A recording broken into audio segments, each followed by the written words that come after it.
Hello నమస్తే.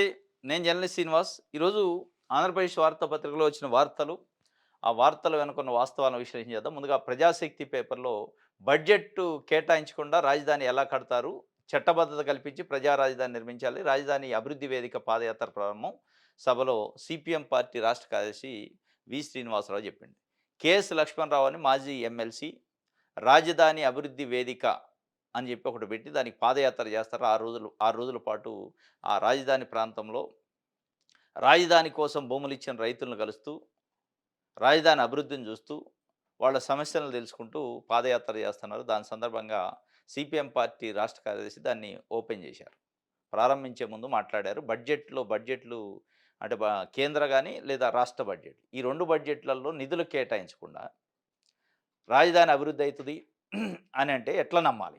రాజధానికి చట్టబద్ధత లేకుండా రాజధాని నిర్మిస్తామంటే ఎట్లా నమ్మాలి? రాష్ట్రం ఏర్పడి 11 సంవత్సరాలు అవుతుంది. రాజధానికి చట్టబద్ధత లేదు. రాజధానికి నిధులు లేవు. రాజధానికి బడ్జెట్‌లో కేటాయింపులు లేవు. కానీ రాష్ట్ర ముఖ్యమంత్రి చంద్రబాబు నాయుడు గారు ఈ రాజధాని ప్రపంచ స్థాయి రాజధాని, విశ్వనగరం అయిద్ది అని చెప్తున్నారు. ఎట్లా అయితది?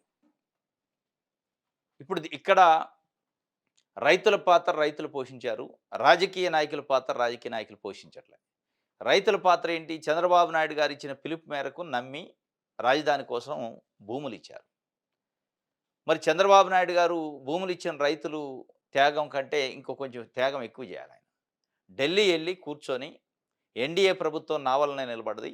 రాజధానికి నిధులివ్వండి అని అడిగిన దాఖలాలు కనిపియట్లే. రాజధాని చట్టబద్ధత గురించి ఇప్పుడు ప్రయత్నం చేస్తారు గానీ గత 10 ఏళ్లలో చేసిన దాఖలాలు లేవు. మరి ఇప్పటికైనా అసలు మాటలు తప్ప మాటలేమో కోటలు దాటుతున్నాయి. అక్కడ మూటలు లేవు. మాటలు ఎట్లా కోటలు దాటుతున్నాయి? రాజధాని విశ్వనగరం, ప్రపంచ స్థాయి నగరం 100 సంవత్సరాల ముందు చూపుతోనుగా నేను నిర్మిస్తున్నా. నేను హైదరాబాద్‌ని అభివృద్ధి చేసిన నాయకుడిని నాకు తెలవదా అంటారు. హైదరాబాద్‌ని అభివృద్ధి చేయటం వేరు. Hyderabad already established city. ఈరోజు అభివృద్ధి అయింది కాదది. గ్రాడ్యుయల్‌గా అభివృద్ధి అయితూ వస్తుంది. దాంట్లో చంద్రబాబు నాయుడు గారి పాత్ర కూడా కొంత ఉంది. కానీ హైదరాబాద్ అభివృద్ధి చేసిన రోజు మీకున్న స్టేచర్ వేరు, ఈ రోజున్న స్టేచర్ వేరు. హైదరాబాద్ అభివృద్ధి చేసిన రోజు ఎన్డీఏ కూటమిలో భాగస్వామ్య పక్షమే ప్రధానమంత్రిగా వాజ్పేయి గారు ఉన్నారు. ఆ రోజు మీరు ఏది చెప్తే అది నడిచింది. ఈ రోజు నడవట్లే. ఎందుకు నడవట్లే? ఎందుకు బడ్జెట్‌లో కేటాయింపులు లేవు? ఆ రోజు రాష్ట్రపతి అబ్దుల్ కలాంని రాష్ట్రపతి చేయాలి అంటే చేశారు. ఆ రోజు రంగరాజన్ గారిని గవర్నర్ చేయాలంటే చేశారు. ఎక్కడ ఎవరిని ఆఫీసర్‌ని పెట్టాలి, ఎక్కడ ఎవరికి పదవులు ఇయ్యాలంటే చంద్రబాబు నాయుడు గారు ప్రతిపాదిస్తే ప్రతిపాదనలు ఇమ్మీడియేట్‌గా అయిపోతా ఉండేది. ఈరోజు ప్రతిపాదించే పరిస్థితి కూడా లేదు. ప్రతిపాదించడానికి భయపడే పరిస్థితుల్లో చంద్రబాబు నాయుడు గారు. అసలు మిగతా ప్రతిపాదనలు పక్కన పెట్టండి. ఓ 4 ఎమ్మెల్సీలో, 4 రాజ్యసభ మెంబర్‌లో ఖాళీ అయితే, అవి డైరెక్ట్‌గా తెలుగుదేశం పార్టీ 134 స్థానాలున్నాయి ఈరోజు. బీజేపీ, జనసేన కాకుండానే. వాళ్ళకి పూర్తిగా వాళ్ళకే వస్తాయి. అయినా గాని వాటినే భర్తీ చేసుకోవడానికి కూడా ఢిల్లీ ఎళ్లి పర్మిషన్ తీసుకోవాల్సిన పరిస్థితి ఉంటే, ఇక బడ్జెట్ ఎక్కడి నుంచొస్తది? బడ్జెట్ కేటాయింపులు ఎక్కడి నుంచొస్తాయి? రాజధాని ఎట్లా పూర్తయిద్ది? సెల్ఫ్ సస్టైన్డ్ రాజధాని అని ఒకసారి చెప్తారు. సెల్ఫ్ ఫైనాన్సింగ్ రాజధాని అని ఒకసారి చెప్తారు. అసలు ఎవరు నిధులు ఇయ్యాల్సిన అవసరం లే మనకి. ఆ రైతులు ఇచ్చిన భూములే ఒక 10,000 ఎకరాలు అమ్మితే అద్భుతమైన రాజధాని నిర్మాణం అయిద్దంటారు. ఎందుకు గావట్లే మరి ఎవరు అడ్డుకుంటున్నారు? ఓ 10,000 ఎకరాలు అమ్మితే, లేదంటే రాజధానిని అభివృద్ధి చేస్తంటే. మరి సెల్ఫ్ సస్టైన్డ్, సెల్ఫ్ ఫైనాన్సింగ్ రాజధాని మనకు ఉన్నాంక, మళ్ళా ఏడీబీ బ్యాంక్ నుంచి రూ. 15,000 కోట్ల అప్పు ఎందుకు తీసుకున్నారు? వాళ్ళొచ్చి పరిశీలించి వాళ్ళు అప్రూవల్ ఇస్తే తప్ప నిధులు జమ గాని పరిస్థితి, విడుదల గాని పరిస్థితి ఎందుకొస్తుంది? ఇవన్నీ ఆంధ్రప్రదేశ్ ప్రజల ముందు చాలా ప్రశ్నలు ఉన్నాయి. ఆ ప్రశ్నలకు సమాధానం చెప్పాల్సిన పరిస్థితి ఈరోజు ముఖ్యమంత్రి చంద్రబాబు నాయుడు గారి పైన ఉంది. దానికోసమే కేఎస్ లక్ష్మణరావు ఎక్స్-ఎమ్మెల్సీ పాదయాత్ర చేస్తున్నారు. ఇప్పటికైనా చట్టబద్ధత కల్పించే విషయంలో, ఇప్పటికైనా నిధులు తెచ్చే విషయంలో ఒక ఒత్తిడి పెంచాలి కేంద్రం పైన చంద్రబాబు నాయుడు గారు. దాంతో పాటు ఇక్కడ బడ్జెట్‌లో కూడా కేటాయింపులివ్వాలి. అది లేని పరిస్థితి. ఇది ఇలా అయితే ఎట్లా రాజధానిని కడతారు అని చెప్పి ఒక వార్త. ఇంకోటి ఇదే ప్రజాశక్తిలో ఏపీ ఐఐసీ భూములతో రుణాలు 22 జాబితా నుండి తొలగింపు. మంత్రిమండలి సమావేశంలో ఆమోదం. కడప స్టీల్ కోసం జిందాల్ స్టీల్ ఫ్యాక్టరీకి 424 ఎకరాలు, హెరిటేజ్ ఫుడ్స్‌కు ప్రత్యేక ప్రోత్సాహకాలు. ప్రజాశక్తి కానీ విశాలాంధ్ర గాని ఇంకా 1, 2 పేపర్‌లు ఇట్లున్నాయి. ఆంధ్రప్రదేశ్ రాష్ట్రంలో ప్రజల గురించి, ప్రజా సమస్యల గురించి, ప్రభుత్వం చేస్తున్న పనుల గురించి, ప్రభుత్వాన్ని ప్రశ్నించే విషయంలో సూటిగా ప్రజల కోసం ప్రశ్నిస్తున్నట్టుంది. మిగతా పేపర్లు ఎక్స్‌వైజెడ్ ఏదన్నా ఉండొచ్చు. కొన్ని పేపర్లు తెలుగుదేశం పార్టీని మోస్తే ఒక పేపరు వైఎస్ఆర్‌సీపీని మోస్తా ఉంటది. తెలుగుదేశం పార్టీని మోసే పత్రికలు తెలుగుదేశం పార్టీని పొగడటం, వాళ్ళ వాళ్ళ గురించి ప్రచారం చేయటం, తెలుగుదేశం పార్టీకి యాంటీగా ఉన్న రాజకీయ వేదికలను తిట్టటం, వాళ్ళ గురించి ప్రచారం చేయటం, ఇది తప్ప ప్రజల గురించి మర్చిపోయారు వార్తలు.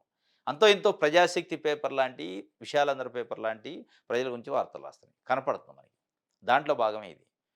రాజధానికి నిధులు కేటాయించకుండా బడ్జెట్ లేకుండా రాజధాని ఏంటి అని ఒక వార్త రాస్తే, ఇంకోటి ఏపీఐసీ భూములకు దాదాపు 75,000 ఎకరాల భూములకి 22A జాబితా నుంచి తొలగించారు. నిన్న కేబినెట్ సమావేశం పెట్టి మరి ముఖ్యంగా 75,000 ఎకరాలు పారిశ్రామికవేత్తలకు సౌలత్ కోసం, పారిశ్రామికవేత్తల కన్వీనియన్సీ కోసం వాళ్ళు దాన్ని తాకట్టు పెట్టి అప్పు తెచ్చుకోవడానికి అవకాశం కల్పించింది రాష్ట్ర ప్రభుత్వం. కేబినెట్ సమావేశాలు పెట్టి. ఏపీఐఏసీ భూములకి. ఎవరి కోసం? పేద ప్రజల కోసం కాదు. రాష్ట్రంలో ఉన్న రైతుల కోసం కాదు. ఇది రాష్ట్రం బయట నుంచో లేకపోతే రాష్ట్రంలో ఉన్న పెట్టుబడిదారులు, పారిశ్రామికవేత్తలు, బడాబాబులు, పెద్దోళ్ళకి సంబంధించి. వ్యాపారం చేసుకునే వ్యాపారస్తులకు సంబంధించి వాళ్ళు ఆ భూములు తాకట్టు పెట్టి లోన్ తెచ్చుకునే అవకాశం, దానికి ఒక ముద్దు పేరు ఏం చెప్తానంటే పెట్టుబడుల ప్రోత్సాహకాలు అని చెప్తాను. ఉపాధి, ఉద్యోగ అవకాశాలు కల్పించాలంటే వాళ్ళకి అప్పులు తీసుకునే అవకాశం కల్పిస్తే తప్ప వాళ్ళు చెయ్యరు అని చెప్తున్నారు. ఇదే అప్పులు తెచ్చుకునే పరిస్థితి కౌలు రైతులకు ఉందా? ఇదే అప్పులు తెచ్చుకునే పరిస్థితి అసైన్మెంట్ ల్యాండ్లు ఉన్న పేద ప్రజలకు ఉందా? రైతులకు ఉందా? లేదు. అది కల్పిస్తారా? కల్పించరు. ఇప్పుడు రైతు కూడా ఈ దేశం కోసం పంట పండిస్తాడు కదా. రైతు పండించే పంటలో కూడా ఉపాధి ఉంది కదా. రైతు కుటుంబం ఉపాధి పొందుతుంది. ఆ వ్యవసాయం నుంచి ఒక 2 ఎకరాలను రైతు ఒక నలుగురికి ఉపాధి కల్పిస్తాడు. ఒక 10 ఎకరాలను రైతు ఒక 10 మందికి ఉపాధి కల్పిస్తాడు. అంటే ఇండస్ట్రియలిస్టులు కల్పిస్తేనే ఉపాధి. ఇది ఉపాధి కాదా? ఆ రైతులకు అసైన్మెంట్ ల్యాండ్లు ప్రభుత్వమే పంపిణీ చేసిన భూములకు సంబంధించిన అసైన్మెంట్ ల్యాండ్లు ఉన్న భూములు రైతులకి బ్యాంకులో లోన్ తెచ్చుకునే అవకాశం ఎందుకు ఇవ్వకూడదు? 22A జాబితా నుంచి తొలగించి ఫ్రీ హోల్డ్ ఎందుకు చేయొద్దు? జగన్మోహన్ రెడ్డి ఫ్రీ హోల్డ్ చేసిండు అప్పుడు. ఆ ఫ్రీ హోల్డ్ చేసే కార్యక్రమానికి జగన్మోహన్ రెడ్డి ప్రభుత్వంలో నాంది పలికారు. దాన్ని ఆపారు. మళ్ళీ ఇప్పుడు దాన్ని స్టార్ట్ చేసే కార్యక్రమం కొంత చేస్తున్నారు, కొంత చేయట్లేదు. ఇంత క్యాబినెట్ స్పెషల్‌గా కూర్చొని 22A జాబితా నుంచి పారిశ్రామికవేత్తలకు సంబంధించిన భూముల్ని తొలగిస్తానికి 75,000 ఎకరాలకి ఇనిషియేషన్ తీసుకున్నోళ్ళు, కొన్ని లక్షల మంది రైతులు, పేద రైతులకు సంబంధించి ఎస్సీ, ఎస్టీ, బీసీలకు సంబంధించి అసైన్మెంట్ ల్యాండ్లు ఉన్న రైతుల జాబితాని 22A జాబితా నుంచి ఎందుకు తొలగించరు? తొలగిస్తే ఏమన్నా భూమి బద్దలైద్దా? అంటే అంతే. అంటే ప్రభుత్వాన్ని నడుపుతున్న అధినేతలు ఎవరి కోసం పనిచేస్తున్నారు? ఎన్నుకున్న ప్రజల కోసం పనిచేస్తున్నారా? పారిశ్రామికవేత్తల కోసం, పెట్టుబడిదారుల కోసం పనిచేస్తున్నారా? దీన్ని బట్టి అర్థమైంది. 75,000 ఎకరాలట. ఇక దాంతో పాటు ఇంకొక హెరిటేజ్ ఫుడ్స్ చంద్రబాబు నాయుడు గారికి సంబంధించింది. వాళ్ళ కుటుంబ సభ్యులు. ఈ మధ్యనే అసెంబ్లీలో దాని ప్రస్తావన వచ్చినప్పుడు కల్తీ నెయ్యి ఘటనలో ఇందాపూర్ డైరీ, హెరిటేజ్ డైరీకి సంబంధించిన లింకులు ప్రతిపక్షాలు విమర్శించినప్పుడు అసలు ఈ కల్తీ అనేదే హెరిటేజ్ ఇందాపూర్ కోసం చేశారని ప్రతిపక్షాలు విమర్శిస్తున్నప్పుడు చంద్రబాబు నాయుడు గారు చాలా సుదీర్ఘంగా, గంభీరంగా ప్రసంగం చేశారు. అసలు హెరిటేజ్ ఫుడ్స్‌కి ప్రభుత్వం నుంచి ₹1 అంటే ₹1 ప్రోత్సాహకాలు పొందాలని అసలు మాకు ఉద్దేశమే లేదు. పెట్టేటప్పుడే అనుకున్నాం. రాజకీయాల్లో మనం ఉన్నాం కాబట్టి రాజకీయంగా ప్రభుత్వ పరంగా ₹1 ఒక పైసా కూడా లబ్ధి పొందొద్దని మేము ఒక ఎజెండా పెట్టుకున్నాం అన్నారు. నిన్న ₹100,00,00,000 ప్రోత్సాహకాలకి క్యాబినెట్‌లో చంద్రబాబు నాయుడు గారు అయితే చెప్పారా స్టేట్మెంటు, ఆ చంద్రబాబు నాయుడు గారి అధ్యక్షతనే జరిగిన క్యాబినెట్‌లో ₹100,00,00,000 ప్రభుత్వం నుంచి ప్రోత్సాహకం. ఏంటిదది? ఎట్లా? AP CM employment generation programme అని ఒకటి పెట్టారు. AP CM employment generation programme. ఆ ప్రోగ్రామ్‌లో ఇట్లాంటి కంపెనీలు ఏదైనా సంస్థలుంటే వాళ్ళు అప్‌గ్రేడ్ చేసుకుంటా అంటే అప్‌గ్రేడ్‌కి సంబంధించిన అంటే సిస్టమ్ అప్‌గ్రేడ్ గాని, సాఫ్ట్‌వేర్ అప్‌గ్రేడ్ గాని, సంస్థను అప్‌గ్రేడ్ చేసుకోవడానికి అవసరమైన బడ్జెట్ ఉంటుంది కదా. దాన్ని డీపీఆర్ అంటే డీటెయిల్ ప్రాజెక్ట్ రిపోర్ట్ ఇస్తే దానికి ఒక 100,00,00,000 లేకపోతే ₹200,00,00,000 అయిద్ది దాని ఖర్చు అంటే దాంట్లో ఒక 100,00,00,000 వీళ్ళు భరిస్తామంట ప్రభుత్వం. AP CM employment generation programme ఏందంటే ప్రైవేట్ కంపెనీ ఎస్టిమేషన్ వేసి మేము అప్‌గ్రేడ్ కాబోతున్నాం. అప్‌గ్రేడ్‌కి ఒక 200,00,00,000 ఖర్చు అవుతుంది. అంటే దాంట్లో 50% ప్రభుత్వం ఇస్తది. 209,00,00,000 అప్‌గ్రేడేషన్ ప్రోగ్రామ్‌ని ఈ హెరిటేజ్ ఫుడ్స్ ప్రభుత్వానికి ప్రతిపాదిస్తే ప్రభుత్వం నిన్న క్యాబినెట్‌లో కూర్చొని ₹100,00,00,000 వాళ్ళకిచ్చింది. ఇచ్చే కార్యక్రమానికి అప్రూవల్ ఇచ్చింది. దాంతో పాటు 5 సంవత్సరాల పాటు 100% జీఎస్టీ మినహాయింపు. 5 సంవత్సరాల పాటు ఎలక్ట్రిసిటీ సప్లైలో రాయితీ. మరి ఇయన్నేంటి చంద్రబాబు నాయుడు గారి మొన్న ఎన్నో రోజులు గాలే, సంవత్సరాలు గాలే, నెలలు గాలే, వారాలు గూడా గాలే. అసెంబ్లీలో అంత హుందాగా ప్రకటించిన, గంభీరంగా మాట్లాడిన చంద్రబాబు నాయుడు గారు కనీసం మనసాక్షికి ఉండాలిగా, నేను ఇది జెప్పినా బాగోదు, ఈ హెరిటేజ్ అవసరంలే, వేరే ఏదైనా పెట్టుకుందామని డైరెక్ట్‌గా ఇచ్చేశారు. హెరిటేజు ఫుడ్స్‌కి ప్రత్యేక ప్రోత్సాహకాలు. మరి దీన్నేమంటారు చంద్రబాబు నాయుడు గారు ఇప్పుడు? అంటే అంతే. ఇక నందంటే నంది, పందంటే పంది. ఈరోజు మీడియా దీని గురించి ఎక్కడ రాయలే. ఒక ప్రజాశక్తి, విశాలాంధ్ర పత్రికలు లాంటిది తప్ప, ఈ సాక్షి పేపర్ అంటే వైఎస్ఆర్‌సీపీ కాబట్టి, తెలుగుదేశం పార్టీ ప్రభుత్వం తీసుకున్న డెసిషన్ కాబట్టి వ్యతిరేకిస్తది. వాళ్ళు వాళ్ళు తప్ప ఇక మిగతా పేపర్‌లు ఏది రాయాలి. ఇది ఏపీఐసీ భూములతోని రుణాలు తీసుకోవడానికి అవకాశం అని చెప్పి ఒక వార్త. నెక్స్ట్ 'ఆంధ్రజ్యోతి' చూద్దాం. రైట్. బతికే ఉన్నారా నెతన్యాహు? ఆ! ఈడు ఏది ఈ ఇజ్రాయెల్ దాడిలో ఖొమైనీ ఖమేనీ, ఇరాన్ దాడిలో నెతన్యాహు చనిపోయినట్లు వార్తలు వైరల్. యుద్ధం మొదలైనప్పటి నుంచి ఇప్పటిదాకా భౌతికంగా ఎక్కడా కనిపించిన ఇద్దరు నేతలు. ఖమేనీ కోమాలో ఉన్నారంటూ ది సన్ కథనం. బతికే ఉన్నారు గానీ బాగా దెబ్బతిన్నారని ట్రంప్ చెబుతుండు. డొనాల్డ్ ట్రంప్ అమెరికా అధ్యక్షుడు ప్రపంచంతోని ఒక ఆట ఆడుకుంటుండు. ప్రపంచం మొత్తం అతలాకుతలమయ్యే డెసిషన్స్. చాలా దేశాలు ఇప్పుడు ఈయన తీసుకునే పిచ్చి నిర్ణయాల వల్ల, తుగ్లక్ నిర్ణయాల వల్ల అతలాకుతలం అయితున్నాయి. మళ్ళా నిన్న ఖమేనీ ఉన్నాడు, బతికే ఉన్నాడు, కోమాలో ఉండని ప్రకటన. ఇది అసలు బతికుండా, కోమాలో ఉండా, అసలు ఏంటి ఇష్యూ ఏంది? దాడులు చేయటం, బాంబులేయటం, యుద్ధం చేయటం. యుద్ధం వల్ల ఫలితం ఏందంటే అమెరికా ప్రజలు ఈరోజు ప్రొటెస్ట్ చేస్తున్న రోడ్ల మీదకొచ్చి ట్రంప్ గురించి. ప్రతి వారం రోడ్డు మీదకొస్తారట అక్కడ.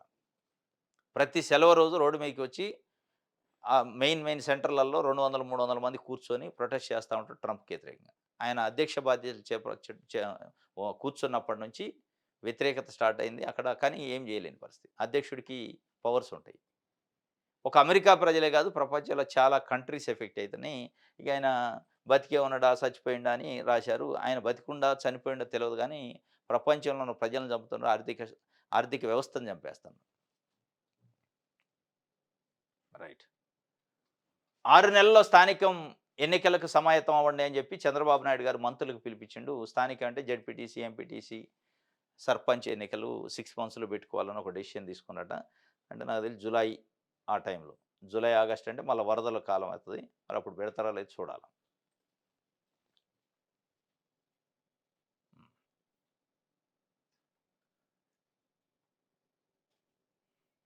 ఇది ఒక వార్త. ఈనాడు చూద్దాం. అంటే వీళ్ళు ఎక్కడ కూడా ఏపీపీఎస్సీకి ఇచ్చిన అనుమతులు గాని, కేబినెట్ తీసుకున్న డెసిషన్స్ గురించి రాయాలి. ఆంధ్రజ్యోతి గాని, ఈనాడు. అంటే ఆంధ్రజ్యోతి, ఈనాడు రాయాల్సింది ఎప్పుడంటే చంద్రబాబు నాయుడు గారు తీసుకున్న డెసిషన్స్‌లో కొద్దిగా ప్రజలకు ఉపయోగపడేవి ఉంటే రాస్తారు తప్ప, ప్రజలకు యాంటీ ఉంటే రాయరు. రాష్ట్రానికి యాంటీ ఉంటే రాయరు. రాష్ట్రానికి యాంటీ ఉండేది హెరిటేజ్ ఫుడ్స్‌కి ప్రోత్సాహకాలు, ఏపీఐసీ భూములకి 22 ఏ జాబితా నుంచి తొలగించారు కాబట్టి ప్రజలు ఏమనుకుంటారని వార్త రాయని పరిస్థితిలో. ఎక్కడా లేదు. ఈనాడులో గాని, దీంట్లో. వేరే ఉన్నాయి. స్థానిక సంస్థల ఎన్నికల గురించి చెప్పిండు. నిషేధిత జాబితా నుంచి 66,157 ఎకరాలు తొలగింపు. ఏ నిషేధిత జాబితా? ప్రజలయా? పేద ప్రజల అసైన్‌మెంట్ ల్యాండ్సా? కాదు. పెద్దోళ్ళయి. పారిశ్రామికవేత్తలకు సంబంధించి.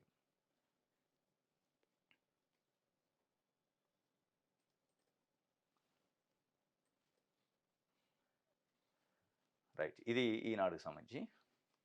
ఆంధ్రప్రభ.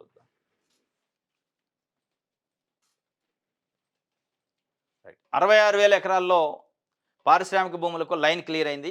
ఏపీఐసీ భూములకు అడ్డంకులు తొలగింపు. 66,000 ఎకరాలు లైన్ క్లియర్ చేశారు. మరి పేద ప్రజల 22 ఏ జాబితా లైన్ క్లియర్ ఎప్పుడైద్ది? ఫ్రీ హోల్డ్ ఎప్పుడు చేస్తారు?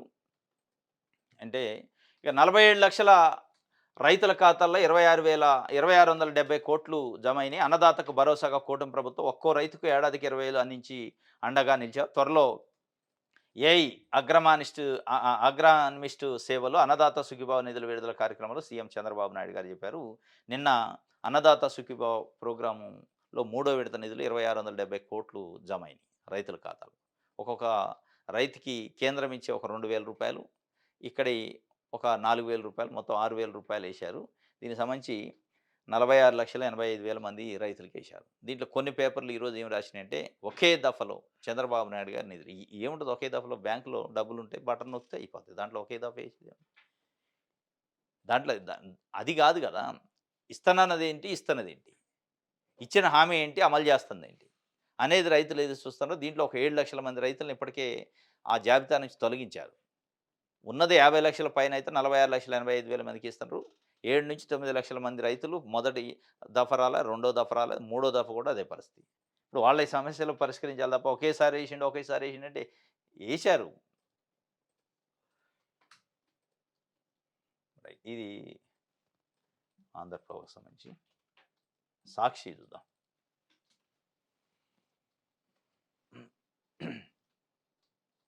వ్యవసాయానికి గురి అన్నదాత సుఖీభావ అంతా మోసము. 2 ఏళ్లలో ప్రతి రైతుకి 26,000 చొప్పున ఎగ్గొట్టిన వైనం. అది కూడా వైఎస్ జగన్ హయాంలో 53,58,000 మంది రైతులకి ఇస్తే బాబు హయాంలో 46,85,000 మందికే ఏకంగా 7 లక్షల మందికి ఎగనాము. 40,000కు గాను తాజాగా ఇచ్చిన 4,000తో కలిపి మొత్తం 14,000. వెరసి 14,873 కోట్లు బాకీ. 2 ఏళ్లలో కౌలు రైతులకు 6,400 కోట్లకు గాను పైసా విదిల్చని సర్కారు. మొత్తంగా అన్నదాతలకు ఈ 2 ఏళ్లలో 21,273 కోట్లు బాకీ పడ్డని సాక్షి పేపర్ చెప్పింది. అంటే సాక్షి పేపర్ ఏందంటే వైఎస్ఆర్‌సీపీ ఇది కాబట్టి వాళ్ళు అదే ఎన్నికలలో చంద్రబాబు నాయుడు గారు ఇచ్చిన హామీ ఏంటి? ప్రతి రైతుకి ఏటా రూ. 20,000 ఆర్థిక సాయం. ఆ 20,000లో మోడీకి సంబంధించిన పీఎం కిసాన్ డబ్బులుంటాయని చెప్పలే. డైరెక్ట్ నేనే ఇస్తా అని చెప్పిండు. అది కాస్త ఇప్పుడు ఏమైంది? 14,000కే వచ్చింది.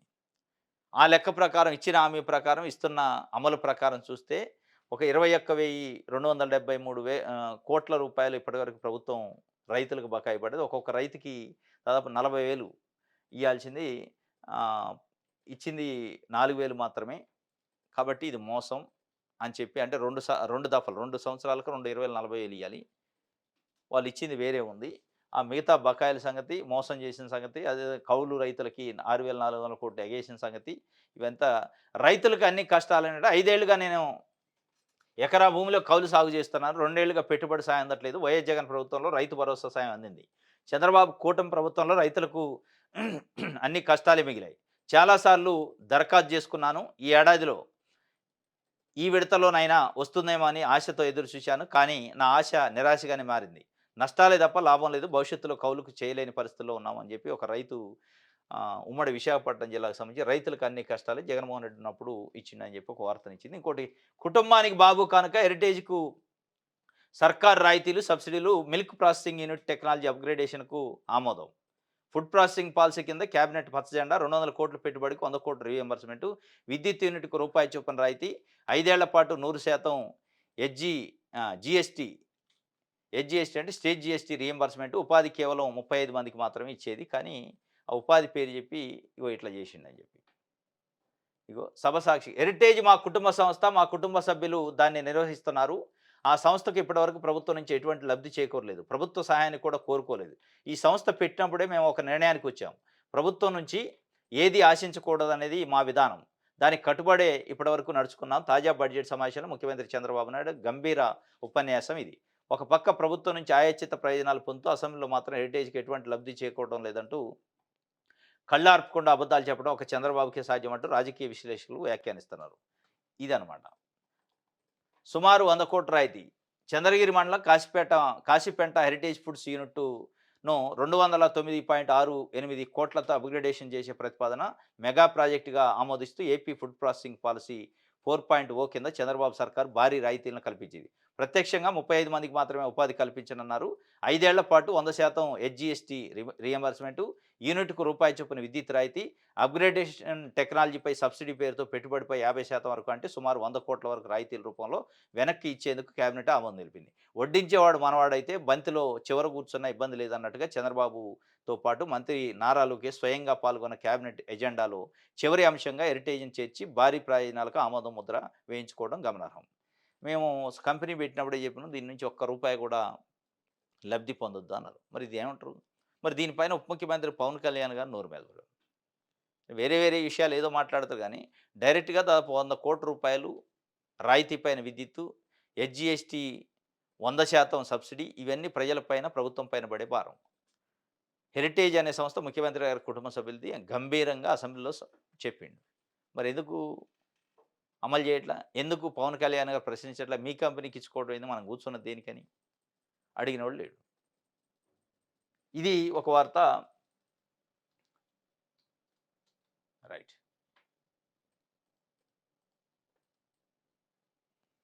ఇది సాక్షికి సంబంధించి.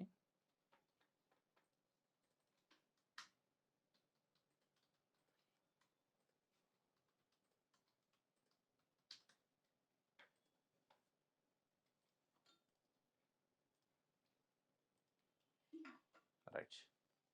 విషయాలందరూ.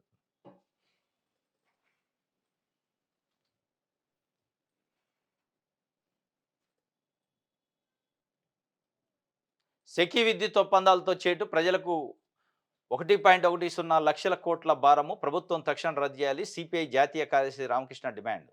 ప్రజా సమస్యల పక్కదారి ప్రచారం ఆర్భాటానికి ప్రాధాన్యం. కూటమి ప్రభుత్వంపై ఈశ్వరయ్య ఫైరు. పంజాబ్ రాష్ట్ర ప్రభుత్వం తీసుకున్న నిర్ణయాన్ని ఆదర్శంగా తీసుకొని ఏపీ ప్రభుత్వము సెకీ ద్వారా చేసుకున్న సోలార్ విద్యుత్ కొనుగోలు ఒప్పందాలను రద్దు చేయాలని సిపిఐ జాతీయ కార్యదర్శి కె రామకృష్ణ డిమాండ్ చేశారు. ఇదే సెకీ విద్యుత్ ఒప్పందాలపైన చంద్రబాబు నాయుడు గారు స్వయంగా మాట్లాడిండు. ఇప్పుడు కల్తీ నెయ్యి పైన, కల్తీ లడ్డు పైన ఎట్లయితే మాట్లాడిండో ఆన్ డయాస్.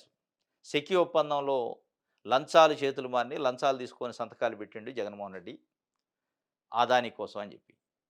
దానివల్ల 1,10,10,00,00,000 ఈ రాష్ట్ర ప్రజలపైన భారం పడబోతుంది. దీన్ని రద్దు చేయాలి. ఇది చాలా నష్టం చేసే ప్రాజెక్ట్ అని చెప్పి ఆంధ్రజ్యోతి, ఈనాడు లాంటి పత్రికలు, టీవీ ఛానళ్ళు చెప్పినాయి.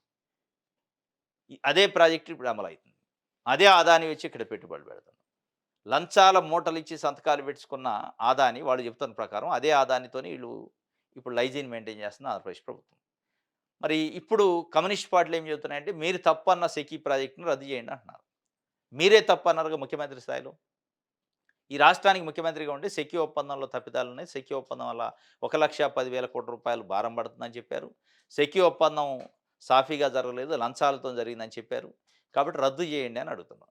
రద్దు కాదు కదా, సెకీ అనే పదాన్ని నోట్లోంచి మాట్లాడాలంటే వణికిపోతుండే చంద్రబాబు నాయుడు గారు, వణికిపోతుంది తెలుగుదేశం పార్టీ మీడియా. ఎందుకు?